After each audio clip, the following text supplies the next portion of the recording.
Hello, ladies and gentlemen.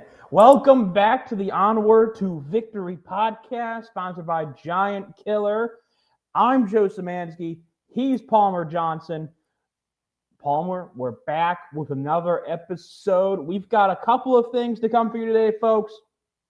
George Mason, of course, officially released their out-of-conference schedule for this past week, but also, Palmer, big news that came out today, the day we're recording. We're going to start off with that big news.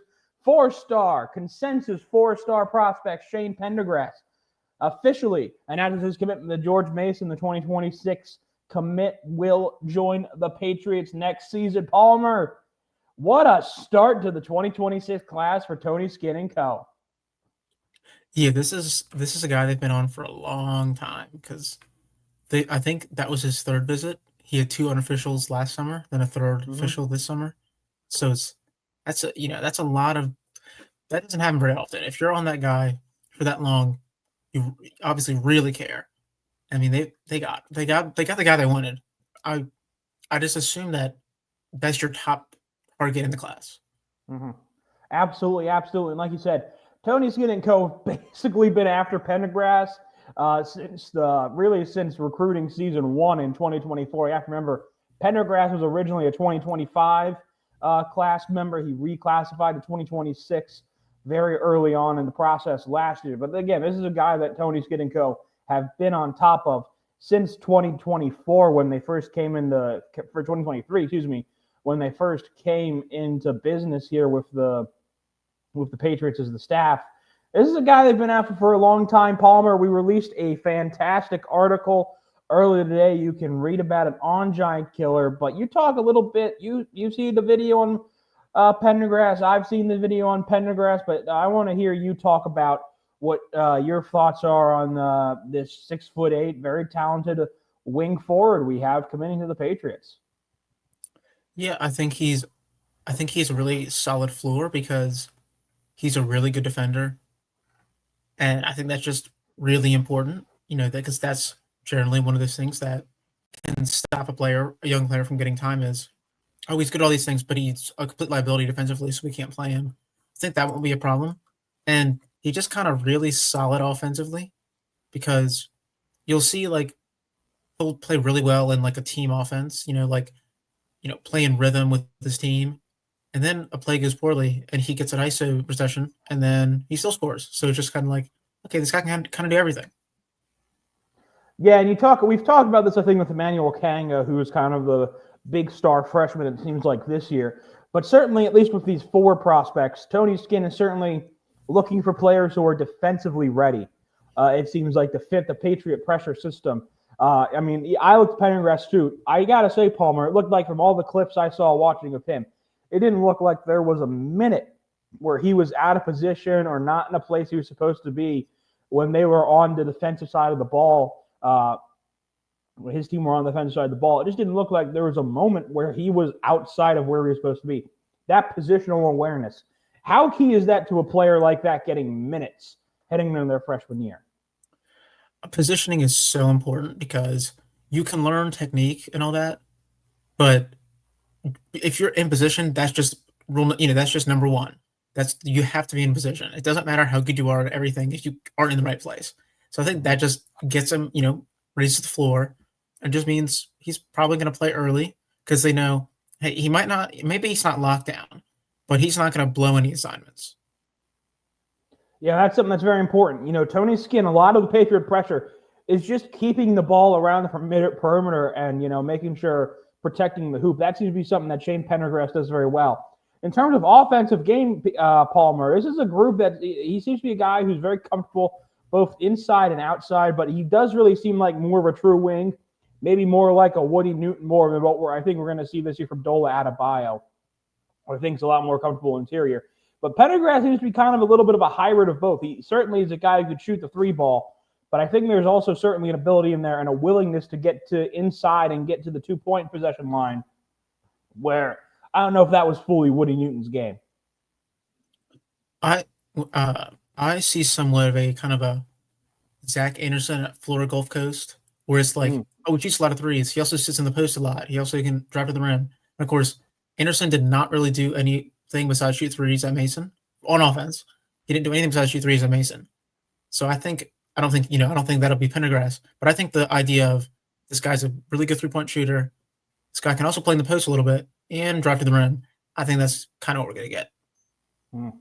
Yeah, it's a really important thing, and it's a huge part of this 2026 class. Like you said, Palmer, he seems to be the main target, and it's always a good thing, Palmer, when you get your main target.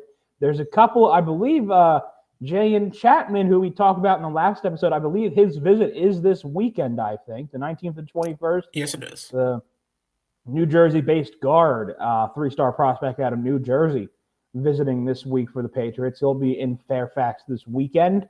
Along with, we also have Peyton Miller out there who visited Mason along with Pendergrass that week, another guard, someone else to pay attention to. The recruiting process is well and truly underway.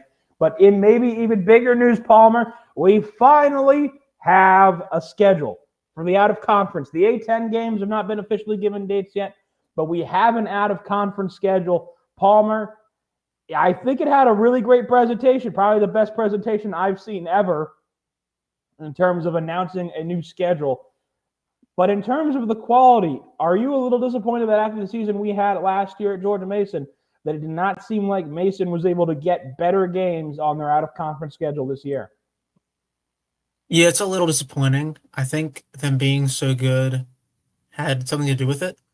I think a lot of teams are thinking, maybe let's not schedule this team that has a chance to beat us, but we also don't gain anything from winning. I don't think we would have gotten a Duke or something like that, but I think Marquette might have gotten a little scared. A Marquette type team would have gotten scared from last year because Mason was in that game for the first 35 minutes. Yeah. And then I mean, there were some rumors about some other teams. You think about, let's talk about some of these like lower, I don't want to say lower level because lower level in like the SEC is like a net 45 now. But you think about teams like that, teams like, let's say, an Oklahoma or a Texas or, you think another team, but maybe like Iowa might not be that high. I'm trying to think of someone else. Indiana, maybe under new head coach Darian DeVries. It would be a hard. Let's be real. Those would be hard games to play away on the road. But the way that Mason played last year and the way that the team seems to be successful again this year, those are not certain games. Like I think we think about the Tennessee game 2 years ago in Tony Skinn's first year. I think Tennessee saw that as a certain game for them. I think even Duke last year, to an extent, saw that as a certain game for them. And I think Marquette, to an extent, saw it as well. Obviously, that's changed this year. And I don't know if Mason was good enough last year to say, hey, we're good enough to be considered a tournament team again, because they weren't a tournament team last year. So I don't know if they were good enough to get added on those games, but they were not bad enough that those teams still want to, some of those really high up teams want to play against them. I do think we have an upgrade, though, in the midseason tournament. I think certainly compared to what we saw with the first 2 seasons with Coach Skinn. Daytona Beach this year, Palmer. We've known about this for a little bit, but talk about what that could do for Mason's schedule here.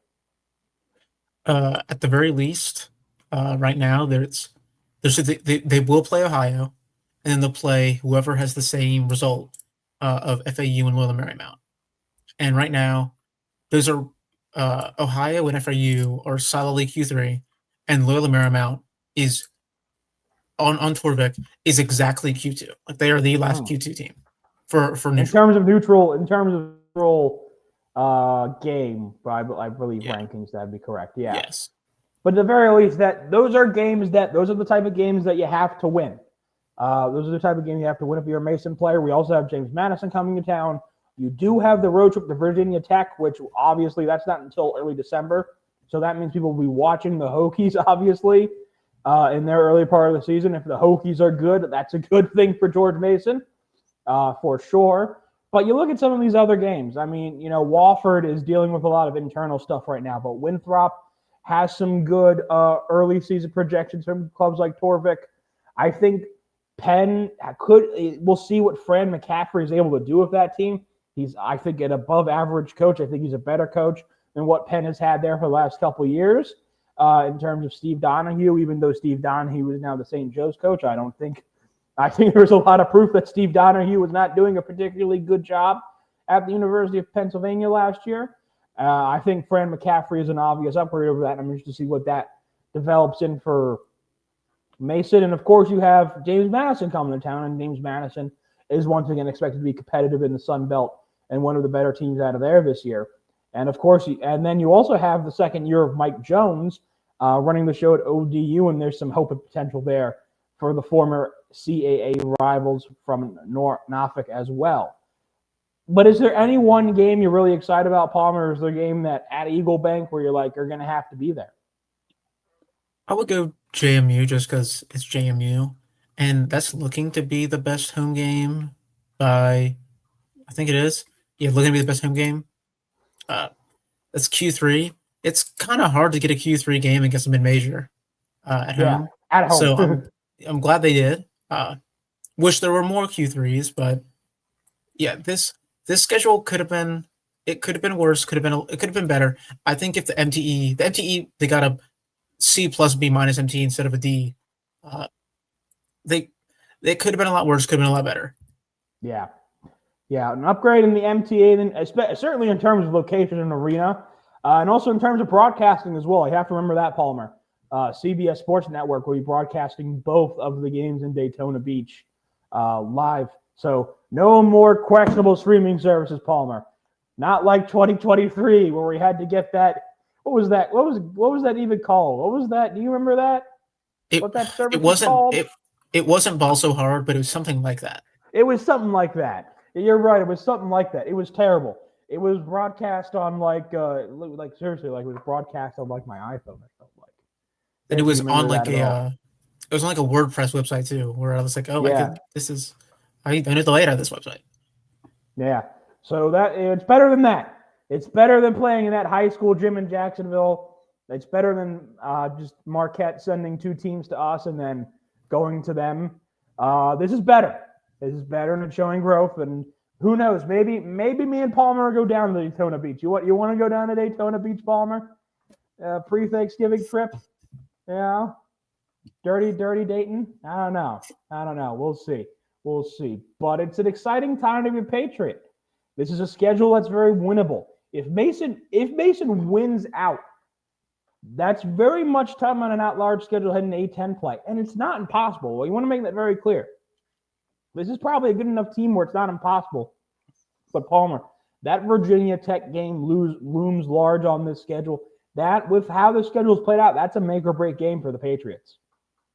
That is if they go 13-1 and lose to Tech, then that's not, they just kind of can't make the tournament without winning the A10 tournament. Because that's just, the schedule just, your next best win would hopefully be like a neutral or the Marymount. Like you have to win the Tech game to put yourself in at-large contention, assuming you don't go like 18-0 in conference play. Wouldn't that be nice? Wouldn't that be nice if we pull a Dayton? I don't know if we have Obi Toppin this year, though. I don't think Obi Toppin's on the roster. Fat Hill's close. I think Fat Hill is probably the closest thing we have to an Obi Toppin. But I don't think Fat Hill – I love Fat Hill, but I don't think he is Obi Toppin, sadly. I don't think he's going number 6 in the NBA draft next year. But, yeah, it'll be a very interesting thing to see here how this develops. But, yeah, we're getting ever closer to the season, Palmer. The weeks are counting down. Soon they'll turn into days. We are less than 6 weeks away, Palmer. Can you believe that?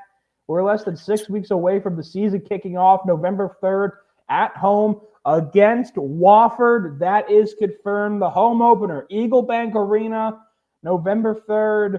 We will be there, I think. At least I'll be there because I have the day off the next day.